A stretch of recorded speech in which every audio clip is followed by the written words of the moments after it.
Ismail Ishak. Ismail Ishak. Ishak apa Ismail? Dasar atau ngaji. Jadi sebetulnya perdebatan ulama itu lebih mengarah ke Ishak sebetulnya.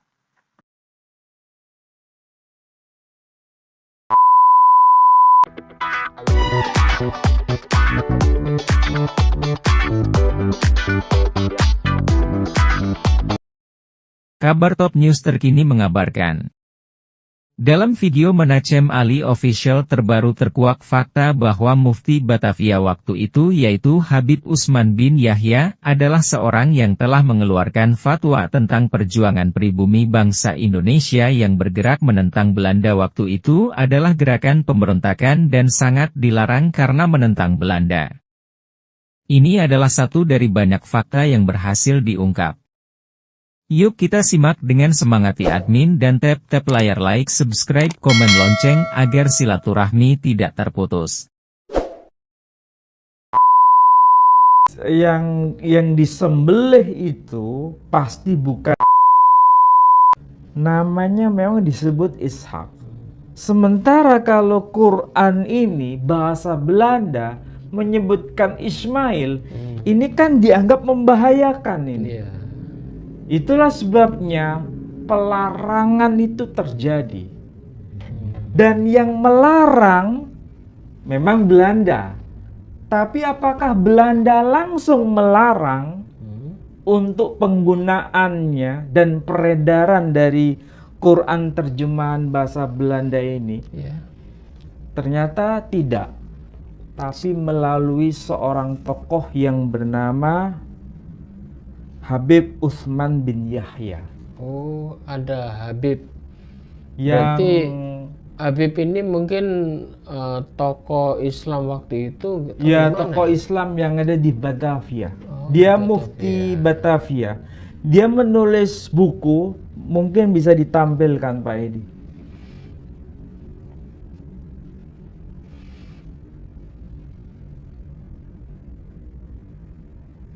Buku ini kah? Nah, beliau itu menulis buku, ini kitab bernama. Jadi kalau di situ dilihat judul teksnya, ini kitab bernama. Ini bahasa apa? Ini kitab bernama. Ini bahasa apa? Bukan bahasa Arab, ini bahasa Melayu. Oh. Bahasa Melayu. Ini kitab bernama Manhajul Istiqomah Fiddin Bisalama. Judulnya ya. Penulisnya siapa? Yaitu tadi Syekh atau Habib Utsman bin Yahya. Dan di dalam karya ini memang disebutkan ada fatwa dilarang memberontak kepada pemerintah Belanda dan menyebutkan bahwa para pemberontak dari Cilegon, Banten itu sebetulnya melawan syariah. Oh, Menurut fatwa dari Habib ini. Habib Utsman bin Yahya. Berarti larangan untuk memberontak itu ditulis di Buku ini. Termasuk pelarangan untuk membaca tafsir berbahasa Belanda yang diterjemahkan oleh Sudewo ini juga dari Habib Utsman bin Yahya. Oh, di bukunya ditulis seperti itu. Ditulis mengenai persoalan pelarangan itu. Jadi pelarangan mengenai pemberontakan itu di kitab ini, dan sekaligus bagaimana orang-orang Indonesia itu tidak boleh membaca tulisan dari Sudewo yang berkaitan dengan Quran dalam terjemahan bahasa Belanda. Mungkin orang bertanya, ini Quran terjemahan dari siapa ya? Atau dari kelompok mana? Memang ini adalah Quran dari kalangan Ahmadiyah memang. Ini kalangan Ahmadiyah. Tapi persoalannya, apakah karena Ahmadiyahnya itu yang menyebabkan pelarangan peredaran Quran ini dalam bahasa Belanda? Sepertinya ini adalah alasan yang minor. Alasan yang mayor bukan masalah sektariannya, tapi karena di sini secara tegas yang menyebutkan bahwa yang disembelih itu Ishak dengan menggunakan ayat-ayat Alkitab, itu adalah karya ini. Kutipan-kutipan Alkitab itu yang menyebabkan. Jadi kalau dianggap ini karena berasal dari kalangan Ahmadiyah, nampaknya itu alasan yang minor saja kalau menurut saya ya.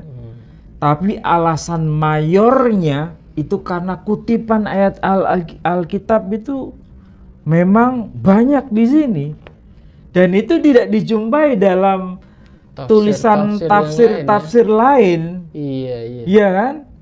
Ini kalau ditulis bahasa Indonesia mungkin menarik ini ya. Ini sudah diterjemahkan dalam bahasa Indonesia juga. Sudah. Tapi yang saya tahu, kenapa ini menjadi karya berbahaya menurut pemerintah Belanda? Karena memang diakses oleh para akademisi, para sarjana, dan mereka itu para penggerak kebangsaan pada masa itu, termasuk Bung Karno sendiri kan? Iya. Pak Edi pernah baca tulisan yang berjudul Di Bawah Bendera Revolusi. Pernah baca. Iya kan? Iya. Di situ Bung Karno secara terus terang, saya banyak mengenal Islam dengan keislaman yang modernis, menurut beliau itu dari buku-buku Ahmadiyah. Dia terus terang mengatakan begitu. Meskipun dia bilang, meskipun saya tidak sepakat dengan Hazrat Mirza Ghulam Ahmad, tetapi dari buku-buku tulisan dari kalangan Ahmadiyah, termasuk Quran, terjemahan bahasa Belanda ini, yang menyebabkan Belanda itu mewaspadai. Karena mengutip ayat-ayat Alkitab itu. Apalagi pakai bahasa Belanda. Bahasa Belanda. Bahasa Belanda waktu itu kan bahasanya orang elit ya. Bahasa elit. Bahasa orang-orang pergerakan, orang betul. Pendidikan tinggi itu kan rata-rata Belanda semua bahasanya. Karena kita tahu Pak Edi, bahasa para penggerak kebangsaan, orang-orang pergerakan waktu itu, mereka itu kan orang-orang yang sangat kritis terhadap kolonial. Dan mereka aksesnya itu menggunakan buku-buku bahasa Belanda. Dan ternyata kitab tafsir bahasa Belanda yang pertama yang kemudian dilarang oleh Belanda, ya dari kalangan Ahmadiyah ini ya. Jadi saya di sini bukan bicara mengenai sektariannya. Saya bicara mengenai kebenaran fakta.